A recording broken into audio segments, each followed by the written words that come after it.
కఠినంగా ఉండేవాళ్ళు చాలామంది ఉండొచ్చు. ఉద్యోగం చేసే దగ్గర, తర్వాత మనం పనిచేసే స్థలాల్లో, పొలం దగ్గర యజమానులు కానీ, మందిరాల్లో ఎక్కడైనా చాలామంది కఠినంగా ఉండేవాళ్ళు కనిపిస్తారు.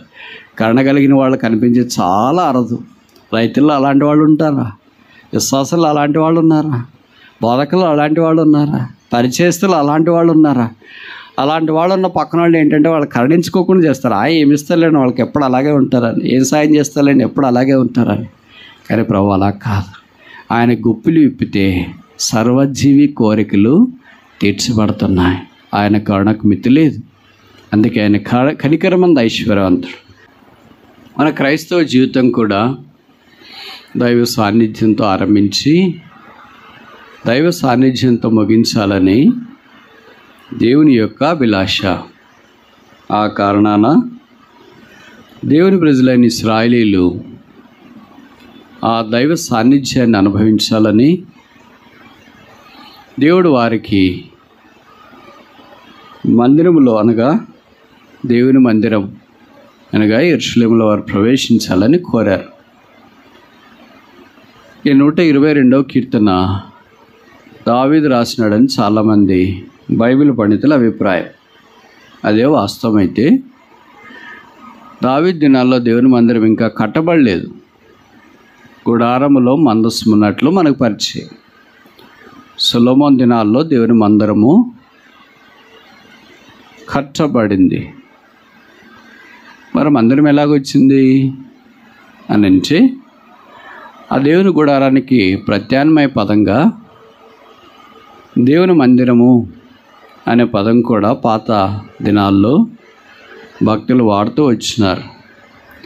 కనుక దేవుని గుడారం అన్నా, దేవుని సన్నిధి అన్నా, దేవుని మందిరం అన్నా, దేవుని పట్టణం అన్నా, దేవుని పురం అన్నా, దేవుని నివాస స్థలం అన్నా, విశాలంగా చెప్పాలంటే దేవుడు నివసించే ప్రాంతం.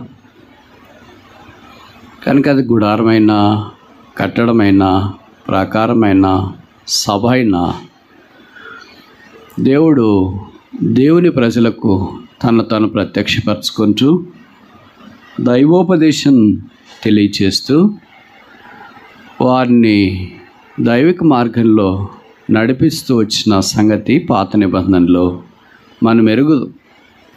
అందుకే ఆయన కెరూబుల మధ్యలో నుండి మాట్లాడే దేవుడు అని వాక్యంలో చూస్తున్నాం. దేవుడు మాట్లాడకపోతే ఆ స్థలంకు ఉపయోగం ఉండదు. దేవుడు మాట్లాడే ఏ స్థలమైనా ఎంతో ఉపయుక్తమైనది. దేవుడు లేకపోతే ఆ స్థలానికి విలువ లేదు. అలాగే దేవుడిని ఏ స్థలంకైనా ఎంతో విలువ. దేవుని మందిరము దేవుని నివాస స్థలం, దేవుడున్న స్థలం, ఆయన కాపురం ఉన్న స్థలం. ఆ అనుభవంలో మనమందరం ఉండాలని దేవుని యొక్క అభిలాష. అందుకే 122వ కీర్తనలో ఆ మందిరం యొక్క ప్రాశస్త్యతను గురించి, ప్రాధాన్యతను గురించి పరిశుద్ధాత్మ దేవుడు మనకు కొన్ని విషయాలు నేర్పించడానికి ఆరంభించినాడన్న సంగతి మనం ఎరుగదు. 122వ కీర్తన 9వ వచనంలో మన దేవుడైన యెహోవా ఒక పదం ఇక్కడ పరిశుద్ధాత్మ దేవుడు వాడాడు. యెహోవా అనే పేరు పాత నిబంధనలో విరివిగా మనకు కనిపిస్తుంది. యెహోవా అనే పేరు దేవుడు అనే పేరుకు ప్రత్యామ్నాయంగా పాత నిబంధనలో వాడబడుతూ వచ్చింది. యెహోవా అంటే ఉన్నవాడు, అనువాడు అని నిర్గమకాండ 3వ అధ్యాయంలో మోషేకు ప్రత్యక్షమైనప్పుడు దేవుడు తను తాను బయలుపరుచుకోవటానికి ఇష్టపడ్డాడు. ఆ పేరు బైబిల్లో చాలా విస్తారంగా గ్రంథస్థం చేయబడింది. అన్ని పుస్తకాల కంటే ఎక్కువగా కీర్తన గ్రంథంలో యెహోవా అనే మాట విరివిగా వాడబడుతూ వచ్చింది. కనుక దేవుడు అనే జనరల్ పదానికి యెహోవా అనే పదము స్పెసిఫిక్ పదం. దేవుడు అనేది క్రైస్తవేతరులు కూడా వాడతారు. కానీ క్రైస్తవులకే దేవుడు అనే పదము ప్రత్యేకంగా ఉండాలంటే అప్పుడు ప్రభు అని, యెహోవా అని పాత నిబంధనలో వాడబడుతూ వచ్చింది. ఇప్పుడు కొత్త నిబంధనలో మనము యేసుక్రీస్తు ప్రత్యక్షమైన తర్వాత యేసును పరిచయం చేస్తాం. ఆ యేసే దేవాతి దేవుడు అని మనం ఎరుగుదాం. మన దేవుడైన యెహోవా, మీరు గమనించినారో లేదో, ఆదికాండం 1వ అధ్యాయం అంతా దేవుడు దేవుడు దేవుడు అనే మాట విరివిగా ప్రస్తావించబడింది. 2వ అధ్యాయం నుండి ఆ దేవుడు అనే పదానికి ప్రత్యామ్నాయ పదము లేదా కలిపి వాడబడుతూ వచ్చింది. దేవుడైన యెహోవా, ఫర్ లార్డ్ గాడ్. 2వ అధ్యాయంలో ఆదికాండంలో ఆ పదం మొదట మనకు పరిచయం చేయబడింది. అయితే యెహోవా అనే మాట మాత్రం మొదటి 4వ అధ్యాయంలోనే మనకు కనిపిస్తుంది. ఆ ఒక్క పదం మాత్రం. అక్కడి నుండి పరిశుద్ధాత్మ దేవుడు, దేవుడు అనే పదానికి ప్రత్యామ్నాయంగా యెహోవాని, లేదా దేవుడైన యెహోవాని, లేదా వట్టిగా యెహోవాని వాడినాడన్న సంగతి బైబిల్లో మనం ఎరుగుదాం. ఇప్పుడు ఇది ఏ దేవుని మందిరము అని అంటే, మన దేవుడైన యెహోవా మందిరము అని మనకు ప్రత్యేకంగా జ్ఞాపకం చేయబడుతూ ఉంది. మన దేవుడైన యెహోవా, ద లార్డ్ అవర్ గాడ్. ఇదొక ప్రత్యేకమైన సంబంధాన్ని, అనుబంధాన్ని, ఆధ్యాత్మికతను మనకిట్టే తెలియచేస్తుంది. మన్నా, ఈ పేరు ఎంతో దగ్గరగా ఉన్న పదం.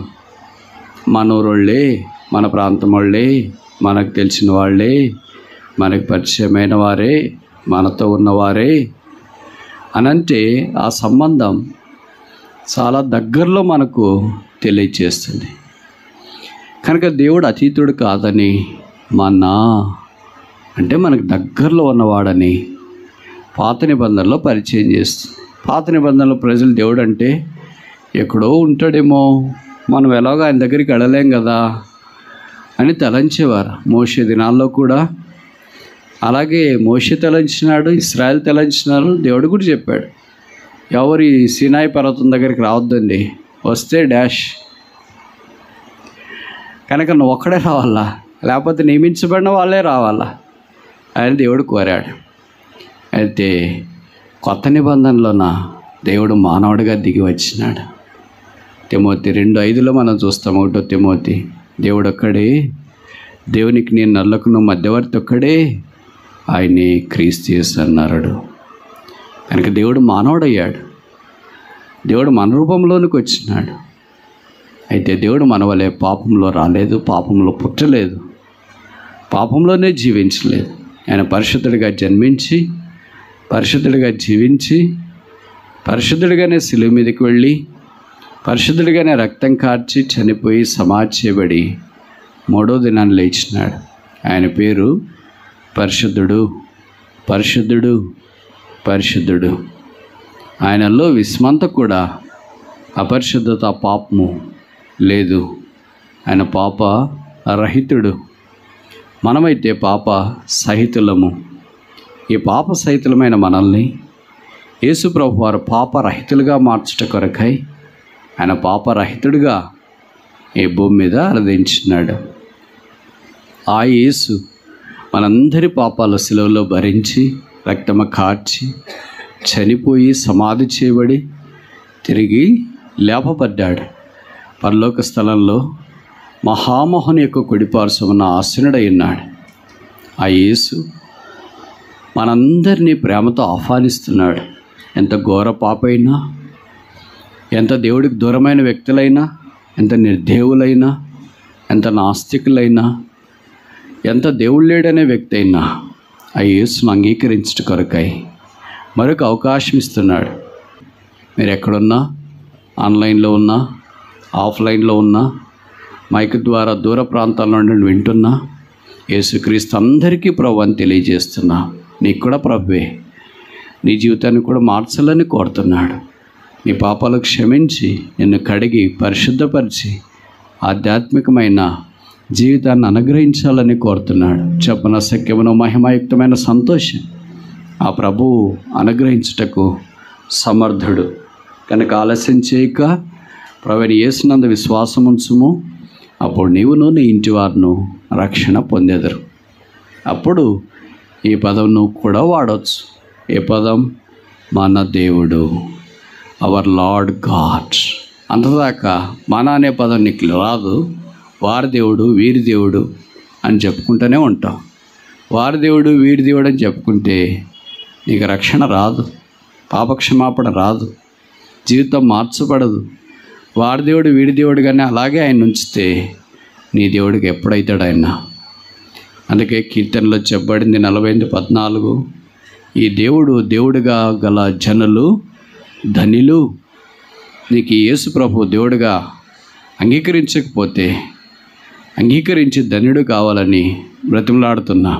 ఈయన మరణం వరకు నడిపించు దేవుడు. ఈ మన దేవుడు అనే అందమైన హృదయానికి అత్తుకునే ఈ పదం చాలాసార్లు బైబిల్లో వాడబడుతూ వచ్చింది. అయితే మీరు అనుమతిస్తే కీర్తనల్లో వాడబడిన 5 సందర్భాలు మీ గమనానికి నేను తీసుకురావాలని కోరుతున్నాను. మొదటిది కీర్తనలు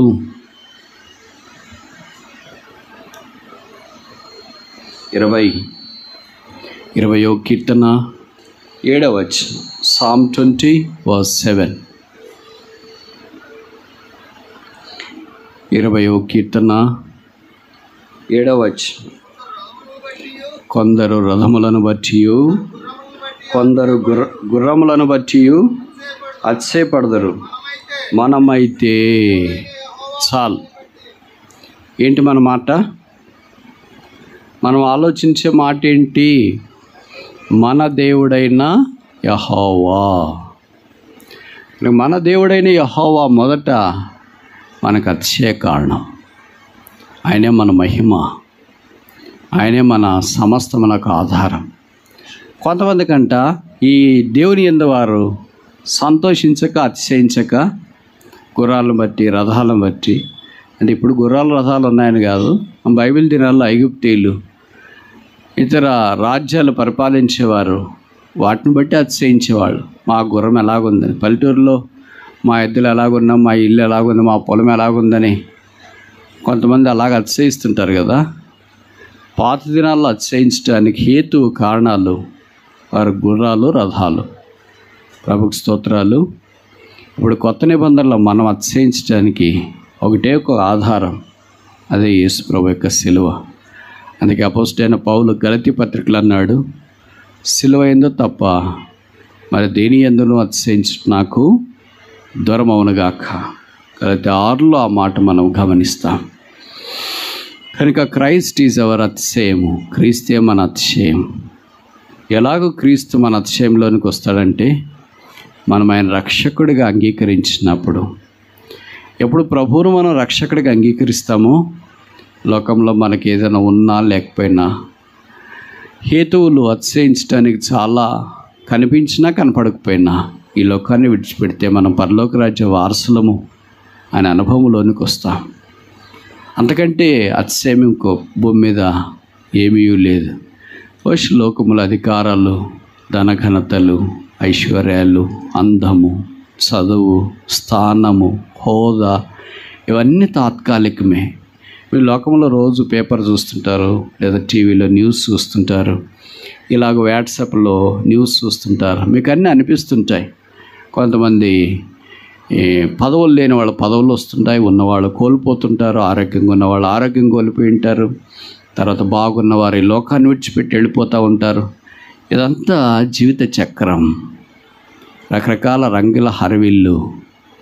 ఏది ఏనాడు జరుగుతుందో మనిషినికి తెలియదు, ఎరగడు.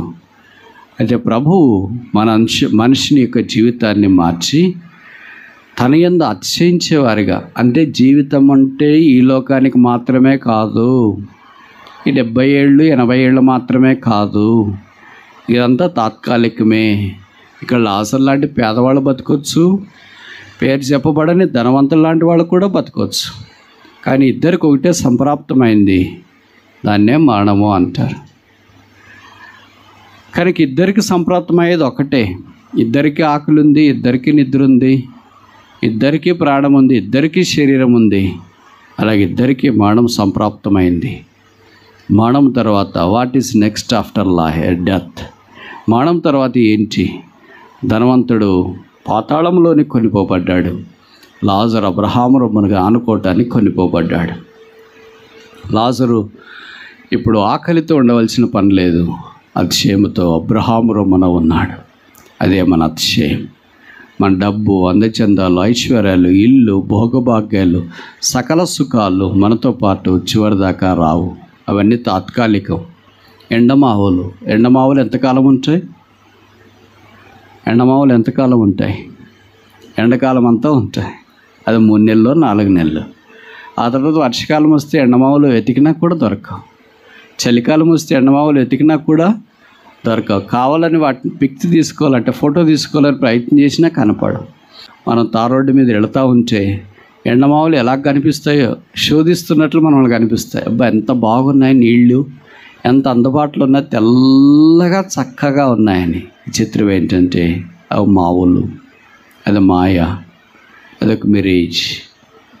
వాస్తవ జీవితం కూడా అలాంటిది అని ఏ వ్యక్తి గుర్తిస్తాడో ఆ వ్యక్తి దేవుని యందు అతిశయించడానికి అవకాశం ఉంది.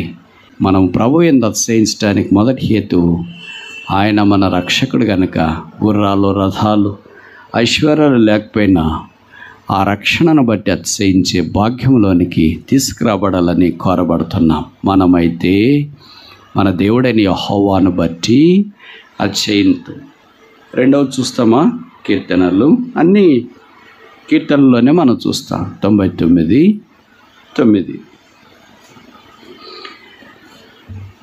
Psalm 99:9. చాలు. మన దేవుడైన యెహోవా పరిశుద్ధుడు.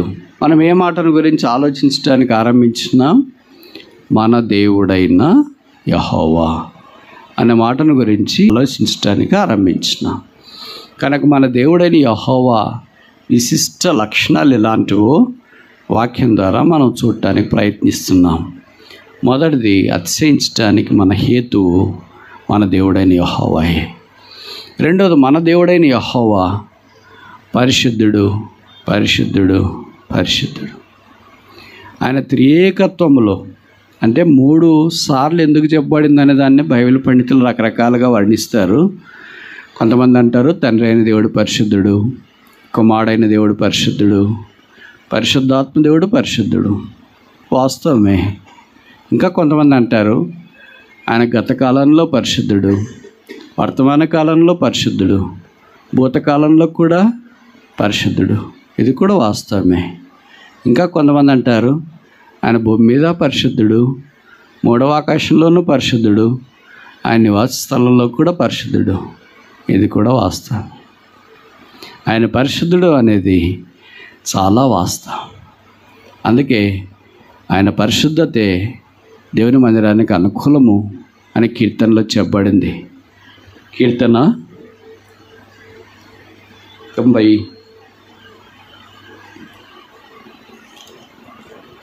93:5. కీర్తన 93:5. Psalm 93:5. నీ శాసనములు ఎన్నడూనూ తప్పిపోవు. యెహోవా ఎన్నటికీ పరిశుద్ధతే నీ మందిరమునకు. మన టాపిక్ మన దేవుడైన యెహోవా మందిరం కదా. కనుక యెహోవా మందిరంలో యెహోవా వెలుపట యెహోవా ఆకాశం, ఆయన ఎక్కడున్నా సరే పరిశుద్ధత ఆయన వర్చ్యూ, లక్షణం. ఆయన దానికి విరోధమైనది తర్వాత వేరైనది ఎప్పుడు ఏనాడు చేయడు. ఆయన మాటలు పరిశుద్ధం, ఆయన ప్రవర్తన పరిశుద్ధం, ఆయన బోధ పరిశుద్ధం, ఆయన నడవడి పరిశుద్ధం, ఆయన చూపులు పరిశుద్ధం, ఆయన జీవితం పరిశుద్ధం, ఆయన రాజ్యం పరిశుద్ధం, ఆయన నివాస స్థలం పరిశుద్ధం, ఆయన పట్టణం కూడా పరిశుద్ధం. అందుకే దాని పేరు ఏంటంటే పరిశుద్ధ పట్టణము అంటారు. ఆయన పుస్తకం కూడా పరిశుద్ధం. దీని పేరేంటి? పరిశుద్ధ గ్రంథం. మీలో చాలామంది చదువుకునే వాళ్ళు ఉంటారు కదా, మీకు రకరకాల పుస్తకాలు ఉంటాయి. Social, science, mathematics, rough notebook, long notebook, తర్వాత ఇంకేంటి కాంపోజిట్ నోట్బుక్, అసైన్మెంట్లు, ఇలాగ రకరకాలు అంటారు కదా. మీరు ఏ పుస్తకమైనా ఎప్పుడైనా మీ తమ్ముడు కానీ అన్నో చెల్లో ఎవరైనా ముట్టుకుంటారా, ఇది ముట్టుకోదు, ఇది పరిశుద్ధం అన్నారా? ఎవడైనా సైన్స్ బుక్ ఇవ్వమంటారు, అమ్మాయి సైన్స్ బుక్ ఇవ్వు అంటారు కానీ పరిశుద్ధ సైన్స్ బుక్ ఇవ్వు అంటారా? మ్యాథ్స్ బుక్ ఇవ్వు అంటారు కానీ పరిశుద్ధ మ్యాథ్స్ బుక్ ఇవ్వు అంటారా? డిక్షనరీ ఇవ్వు శంకర్ నారాయణది అంటారు కానీ పరిశుద్ధ శంకర్ నారాయణ డిక్షనరీ ఇవ్వు అంటారా? ఆక్స్ఫర్డ్ డిక్షనరీ, కేంబ్రిడ్జ్ డిక్షనరీ ఇవ్వు అంటారు కానీ పరిశుద్ధ ఆక్స్ఫర్డ్, పరిశుద్ధ కేంబ్రిడ్జ్ ఇవ్వమంటారా? భూమి మీద 6000 సంవత్సరాల మానవ చరిత్రలో పుస్తకాల బండాగారం విస్తారం లెక్కింప సఖ్యం కాదు. ఎన్ని కోట్లు, ఎన్ని మిలియన్స్ వచ్చినాయో మనకు తెలియదు. అయితే ఒకే ఒక పుస్తకం టైటిల్, క్యాప్షన్ ఏంటంటే పరిశుద్ధ గ్రంథం. ఏ పుస్తకానికి టైటిల్ కనపడదు. కనుక ఆయనే అంత పరిశుద్ధం, ఆయన పుస్తకం పరిశుద్ధం, ఆయన రాజ్యం పరిశుద్ధం, ఆయన మందిరం కూడా పరిశుద్ధం. అలాంటి పరిశుద్ధ దేవుడు మనలాంటి పాపల కొరకై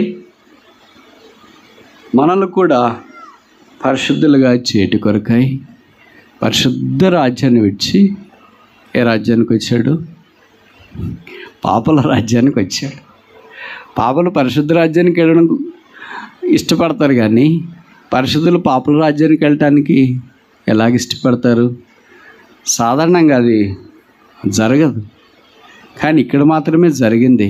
మానవ చరిత్రలో దేవుడు మానవుల మధ్యలో నివసించడానికి వచ్చిన. అందుకే బైబిల్లో రాయబడింది, ఇదిగో మనుషుల మధ్య దేవాది దేవుడు వాసము చేయొచ్చు. మనుషుల మధ్యలో వాసం అంటే నివాసం, కలిసి ఉండట, కాపురం ఉండట. అలా కాపురం ఉండటానికి వస్తామా? మనం ఏదో వివాహాలు చేసుకోవటానికే 30-40 ఏళ్ళుండి ఈ వివాహ బంధానికి ఎన్నో ఆలోచిస్తారు. కులాలు ఆలోచిస్తారు, ప్రాంతాలు ఆలోచిస్తారు, చదువులు ఆలోచిస్తారు, స్థాయిలు ఆలోచిస్తారు, బ్యాక్గ్రౌండ్ ఆలోచిస్తారు. అన్నీ మనకేం లేకపోయినా ఇతరులకు అన్నీ ఉండాలని అనుకుంటాం. కనుక మనం ఎన్నో కోరుకుంటాం 30-40 సంవత్సరాల ఈ వైవాహిక బంధానికి. అయితే ప్రభు ఇలాంటిది ఏమీ మన యుద్ధ నుండి, నేను వెళితే వాళ్ళు నా రంగంలో ఉన్నారా, నా ప్రాంతంలో ఉన్నారా, నా వల్ల వారి పరిశుద్ధులుగా ఉన్నారా, నా వల్ల తగ్గింపు ఉందా, దీనత్వం ఉందా, నాలాంటి మంచితనం వాళ్ళకుందా, దాళ్ళ ఇవి ఏమీ ఆలోచించలేదు. ఎందుకంటే ఇవేవి నరపురుగులో కనబడవు. ఏదైనా కనిపిస్తుంది ఈ నరపురుగులోనంటే అరికాలు మొదలుకొని నన్నెత్తి దాకా పాపము. దాన్ని తీసివేటి కొరకాయి పరిశుద్ధుడు మన కొరకు ప్రత్యక్షమయ్యాడు. కనుక మన దేవుడు పరిశుద్ధుడైన వాడు. మొదటిది, ఆయన అతిశయించడానికి హేతువైన వాడు. రెండవది, ఆయన పరిశుద్ధమైన వాడు. మూడవది చూస్తామా? కీర్తనలు 113:5. Psalm 113,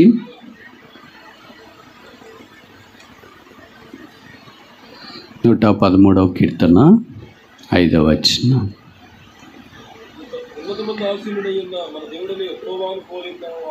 చాలు. మన దేవుడైన యెహోవా, మన దేవుడైన యెహోవా, మన దేవుడైన యెహోవా, ఉన్నత స్థలమందు ఆసీనుడైన మన దేవుడైన యెహోవాను పోలి ఉన్నవాడెవడు? మీకు తెలుసు కదా, ఇలాంటి ప్రశ్నలు బైబిల్లో మనకు కనిపిస్తాయి. పోలిన వాడెవడు? ఎన్నిసార్లు రాశారో తెలుసా ఈ మాట బైబిల్లో? మొదట ఎక్కడ రాశారో తెలుసా? చివరికి ఎక్కడ రాశారో తెలుసా? పోలిన వాడేవాడంటే హూ ఈజ్ లైక్ అంటూ అవర్ గాడ్. మన దేవుని వంటి దేవుడు ఎక్కడా? హూ ఈజ్ లైక్ అంటూ అవర్ లార్డ్ గాడ్. మన దేవుడైన యెహోవా వంటి వాడెక్కడా? మొదటిది మనకు నిర్గమకాండం 15వ అధ్యాయంలో పరిచయం చేయబడిన పదం. ఈ ప్రశ్నకు జవాబు ఏంటంటే ఎక్కడ లేడు అని అర్థం. అర్థమైంది అనుకుంటా. బైబిల్లో ఇలాంటి దేవుని గురించి ప్రశ్నలు వస్తే, నన్ను అడగగలవాడెవడు, నా చెయ్యి పట్టుకొనగలవాడెవడు, నాకు జవాబు చెప్పగలవాడెవడు, నన్ను అర్థం చేసుకోగలవాడెవడు, నన్ను పోలిన వాడెవడు, నాకు సముడైన వాడెవడు అనే ప్రశ్నల పరంపర మనకు కనిపించినప్పుడు అర్థం ఏంటంటే జవాబు ఎవరు లేరు అని. There is none who is like unto మీ.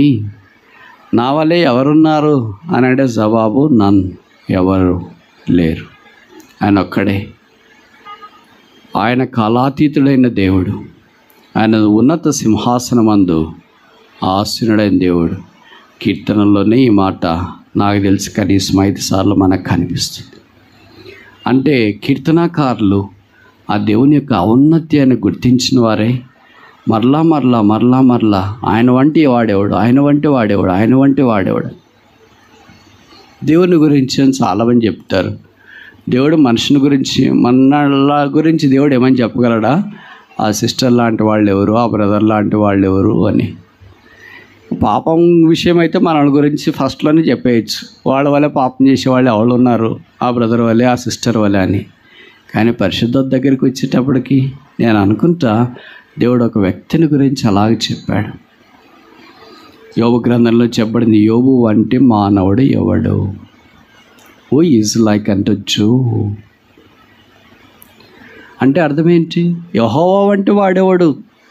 దేవుని గురించి చెప్పొచ్చు, కానీ మనుషుని గురించి యెహోవా వంటి వాడేవాడంటే దేవుని గురించి గొప్పగా చెప్పుకొని మన దాన్ని మనం వెళ్ళిపోవాలని కాదు. మనము కూడా అలాంటి జీవితంలోనికి రావట కొరకు ప్రయాసపడాలని, అలాంటి జీవితం ఆపేక్షించాలని, అలాంటి జీవితాన్ని అనుసరించడానికి ఇష్టపడాలని దేవుని యొక్క అభిలాష. అందుకే యోబు లాంటి మానవుడు ఎవరు? తిరస్కారాన్ని, శ్రమలను మంచినీళ్ళ వలె పానం చేసాడట. మంచినీళ్ళు కష్టపడి తాగేవాళ్ళు ఎవరు ఉంటారు? చేతులు ఎత్తండి. మంచినీళ్ళు కష్టపడి తాగేవాళ్ళు ఒకళ్ళే, మాడపడక మీద ఉండేవాళ్ళే. వాళ్ళు ఎలాగ మింగిలేరు కనుక స్పూన్ తీసుకొని ఒక చుక్క చుక్క చుక్క చుక్క చుక్క వేసి బయట చెప్తుంటారు, మింగు మింగు మింగు మింగు మింగు మింగు. కానీ నీళ్ళు తాగడం చాలా చాలా తేలిక. మంచినీళ్ళ వల్లే ఆయన తిరస్కారాన్ని పానం చేశాడు అని వాక్యంలో చెప్పబడింది. ఆయన వంటి వాడేవాడు కనుక దేవుని వంటి వాడేవాడు బాగుంది. ఆ ఉన్నత స్థానంలోనికి మనం కూడా రావాలని దేవుని యొక్క అభిలాష. మన గురించి ఎవరైనా సంఘంలో అలాగే చెప్తారు, అక్క వాళ్ళ లాంటి వాళ్ళు ఎవరు, అన్న లాంటి వాళ్ళు ఎవరు, తమ్ముడు లాంటి వాళ్ళు ఎవరు, చెవుని లాంటి వాళ్ళు ఎవరు. మంచి కొరకు చెప్తారా? మంచి కొరకు చెప్పరేమో, భవిష్యత్ చెడు కొరకు చెప్తున్నారేమో. అలాగైతే మనం ప్రభు యొక్క ఆశయాల్లోనికి రాలేదు కదా, ఇంకా దూరంగా ఉన్నాం కదా. ఈ మధ్యాహ్నం ప్రభువా నన్ను గురించి కూడా అలాంటి సాక్ష్యం వస్తే, ఆ బ్రదర్ లాంటి వాళ్ళు, ఆ సిస్టర్ లాంటి వాళ్ళు ఈ సంఘములో ఎవరున్నారు అని చెప్పగలిగితే ఎంత బాగుంటుంది. మహోన్నతుడైన లేదా మహోన్నత సింహాసనం అందు ఆసీనుడైన మన దేవుని వంటి వారు ఎవరు? It talks about the sovereignty of God. దేవుని యొక్క సార్వభౌమత్వాన్ని జ్ఞాపకం చేస్తుంది. ఆయన ఒకే ఒక్కడు, ఆయన ఒక్కడే, ఇంక వేరే ఆయన కూడా కాదు. చాలామంది అంటారు ఆయన కూడా దేవుడేనండి, ఆయన కూడా మేము ఇష్టపడతామండి, ఆయన దగ్గరకు కూడా వస్తామండి, ఆయనకు కూడా ప్రార్థన చేస్తామండి. కూడా వద్దు, ఒక్కడే లోకరక్షకుడు, ఒక్కడే పాపల స్నేహితుడు, ఒక్కడే పాపం క్షమించేది, ఒక్కడే సృష్టికర్త, ఒక్కడే సృష్టి నిర్వహిస్తున్నది, ఒక్కడే బాగు చేసేది, ఒక్కడే అన్నిటినీ చక్కజేయగలిగేది, ఒక్కడే పాపిని మార్చేది, ఒక్కడే సంఘాన్ని కట్టేది, ఒక్కడే.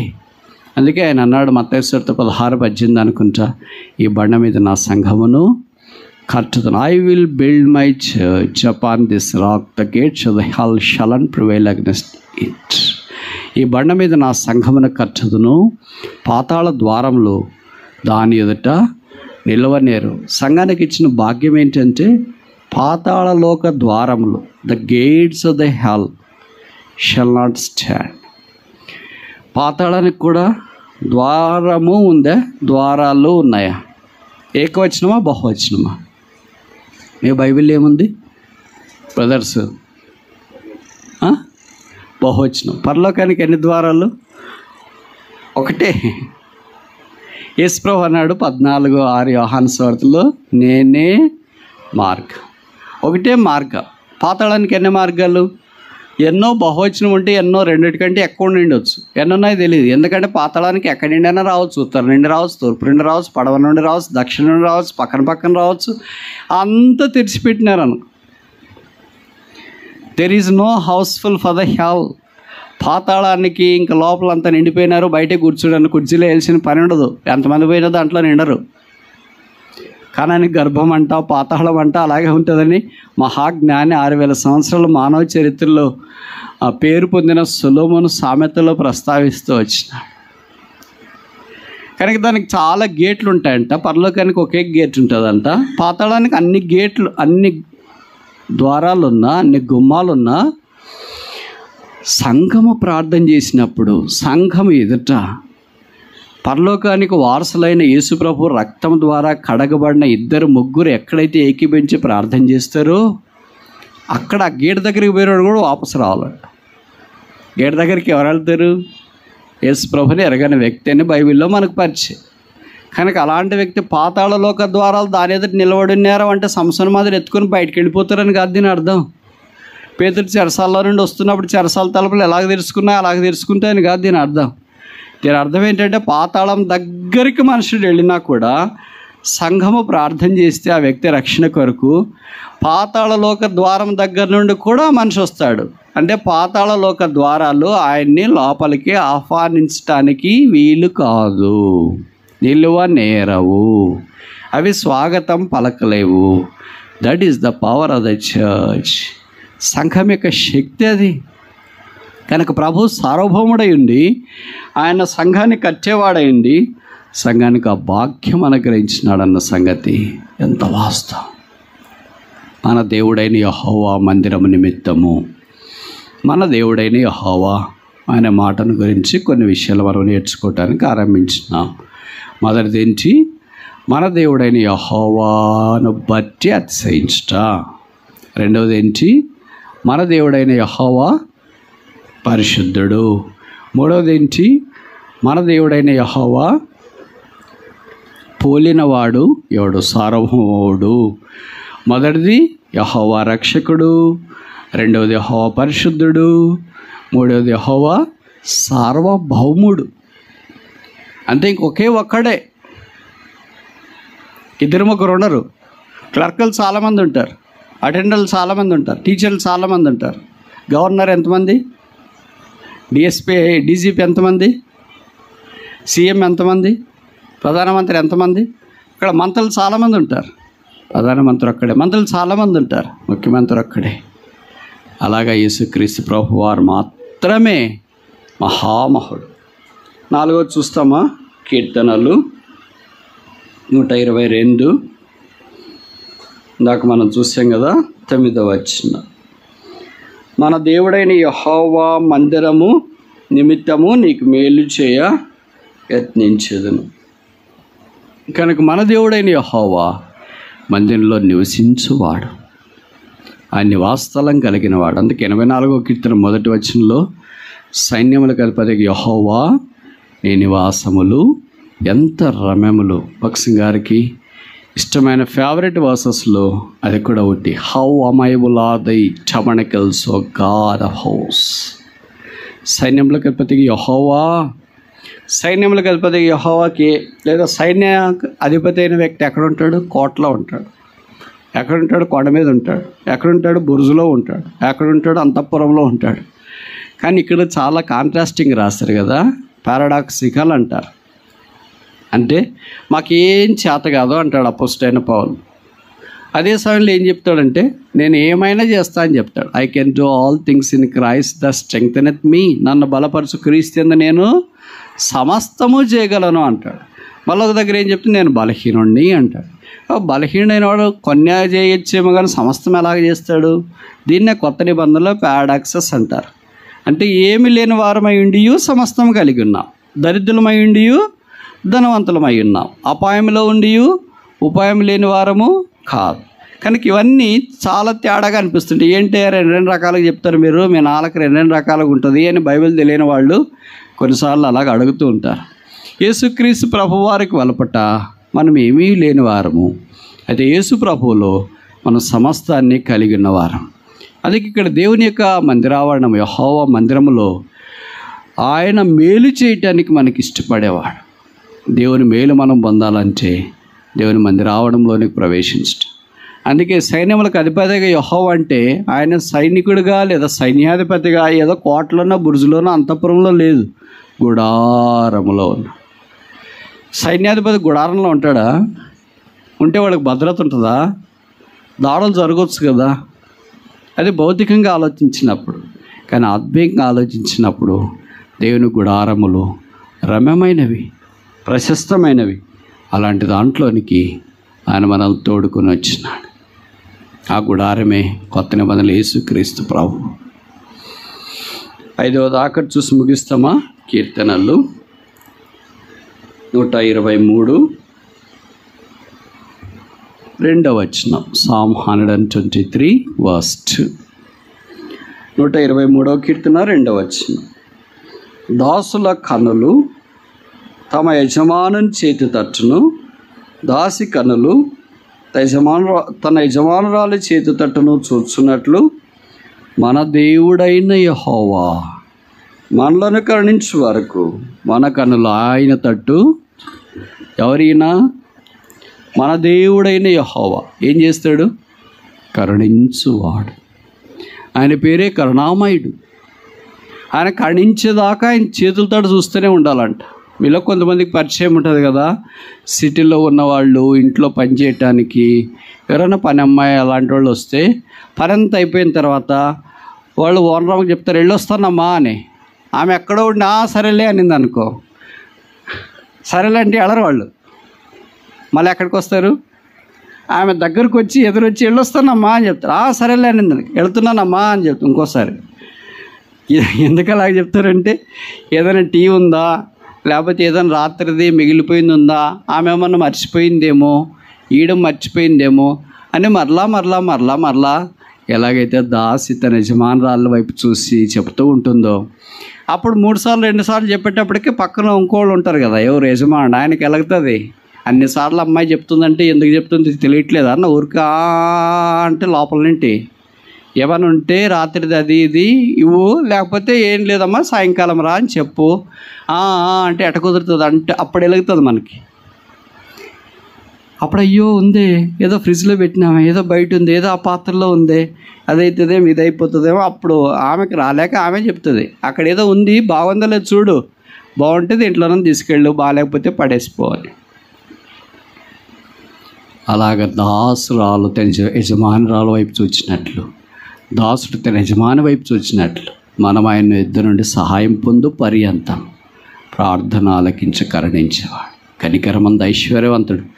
ఆయన వలే కరుణించేవాళ్ళు ఎవరున్నారు? ఆయన కనికరములో ఐశ్వర్యం, మనం కఠినత్వంలో ఐశ్వర్యవంతులు. మనం అందుకే చెప్తాను, నేను కఠినంగా నేను చూడు నా ఒరిజినాలిటీ చూపిస్తే మీరు అంతే ఇంకా అని చెప్తాను. దావీదు వేరు చిగురు, జయం పొందినవాడు యేసుక్రీస్తు ప్రభువు. కనుక ఆ ప్రభువు వారు కరుణించేదాకా ఆయన సన్నిధిలో మనం ఉండాలని కోరబడుతున్నాం. సప్లికేషన్ అంటే ప్రార్థన, విజ్ఞాపన. మన దేవుడైన యెహోవా కరుణించువాడు. ఇలాంటి దేవుడు ఎక్కడున్నాడు? కఠినంగా ఉండేవాళ్ళు చాలామంది ఉండొచ్చు. ఉద్యోగం చేసే దగ్గర, తర్వాత మనం పనిచేసే స్థలాల్లో, పొలం దగ్గర యజమానులు కానీ, మందిరాల్లో ఎక్కడైనా చాలామంది కఠినంగా ఉండేవాళ్ళు కనిపిస్తారు. కరుణ కలిగిన వాళ్ళు కనిపించే చాలా అరదు. రైతుల్లో అలాంటి వాళ్ళు ఉంటారా? విశ్వాసాలు అలాంటి వాళ్ళు ఉన్నారా? బోధకులు అలాంటి వాళ్ళు ఉన్నారా? పరిచయస్తులు అలాంటి వాళ్ళు ఉన్నారా? అలాంటి వాళ్ళు ఉన్న పక్కన వాళ్ళు ఏంటంటే వాళ్ళు కరుణించుకోకుండా చేస్తారు. ఏమి ఇస్తారులేండి వాళ్ళకి ఎప్పుడు అలాగే ఉంటారని, ఏం సాయం చేస్తారులేండి ఎప్పుడు అలాగే ఉంటారని. కానీ ప్రభు అలా కాదు. ఆయన గుప్పిలు విప్పితే సర్వజీవి కోరికలు తీర్చబడుతున్నాయి. ఆయన కరుణకు మితి లేదు. అందుకే ఆయన కనికరమంద ఐశ్వర్యవంతుడు. అపోస్తలుడైన పౌలు రోమాపత్రికలు అన్నాడు, ఆయన ఎవరిని కరుణిస్తాడు? వారిని కరుణిస్తాడు. ఎవరి మీద జాలి పడతాడు? వారి మీద జాలి పడతాడు. అది పాట పాడుతుంటాం కదా, భర్తమే పాట. మార్గంలో వాడు కేకలేస్తున్నాడు, దావీదు కుమారుడా నన్ను కరుణించు, దావీదు కుమారుడా నన్ను కరుణించు అని కేకలేస్తుంది గుడ్డివాడు. యేసుప్రభు వారు అక్కడికి వచ్చి వాడిని చూచి వాడిని కరుణించినాడు. ప్రభు కరుణిస్తే తిరుగులేదు, ఎదురులేదు. మనుషులు కరుణిస్తే మరలా అవసరం కావచ్చు. బైబిల్లో రాయబడింది, వాడు చూపు పొందినాడు. ప్రభు కనికరము కరుణ విస్తారమైంది. దాన్ని మన పెదాలు వివరించలేవు, దాన్ని మన చెవులు పూర్తిగా గ్రహించలేవు, మన హృదయం పూర్తిగా ఎరగలేదు. కనుక మన దేవుడైన యెహోవా కరుణ గలవాడు, కనికరం గలవాడు.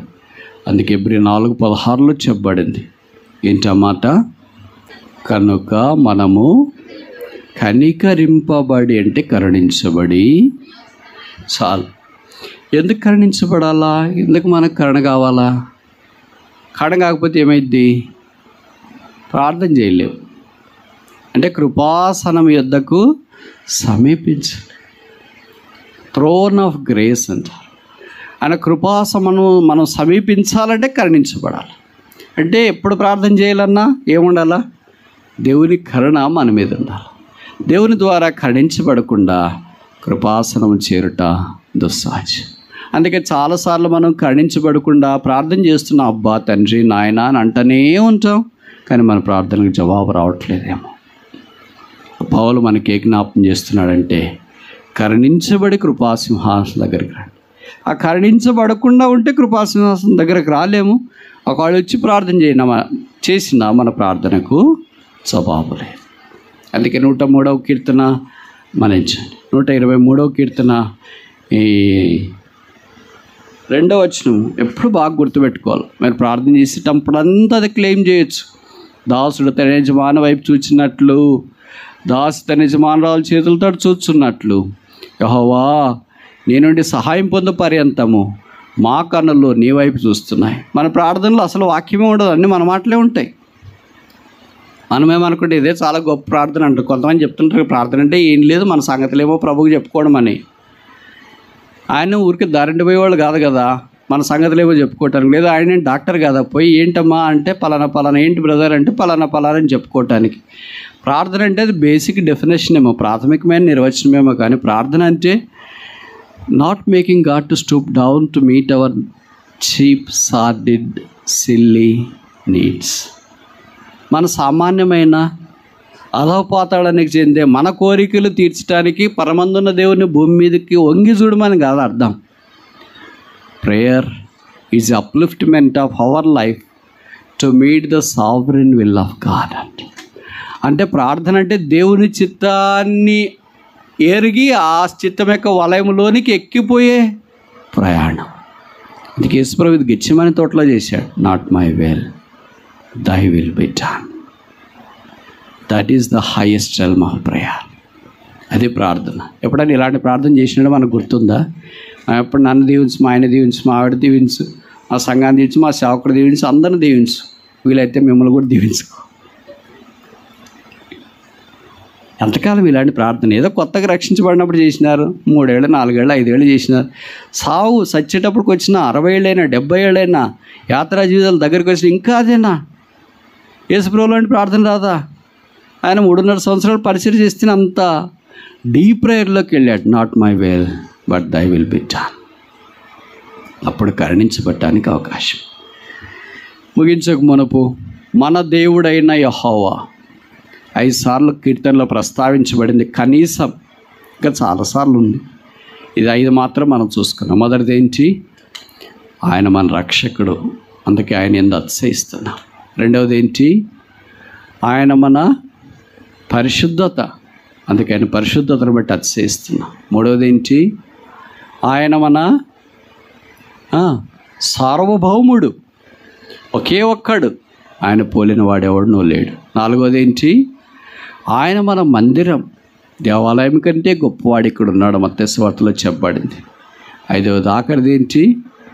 ఆయన మన కనికరమందు ఐశ్వర్యం గలవాడు లేదా కరుణించువాడు. మన దేవుడైన యెహోవా ఎంత దగ్గర చూడండి. మన అనేది మన ప్రాంతంలో ఉన్నంత దాకా మనకు విలువ ఉండదు కదా. మీరు అమెరికా వెళ్ళారనుకోండి, ఎక్కడైనా విమానంలో వెళ్తున్నాడు ఎవడో ఎవరో మన తెలుగు మాట్లాడుతున్నారు. మన ప్రభుత్వం కూడా మన మన మన మన అనే అవినాభావ సంబంధంలోనికి వస్తున్నాం. ఆయన వారి దేవుడు కాదు, మన దేవుడు. మన దేవుడైన యెహోవాను బట్టి మనం అతిశయిస్తాం, ఆశ్చర్యంలో కొనసాగనట్లుగా మన దేవుడు మనకు సహాయం చేయనుగాక.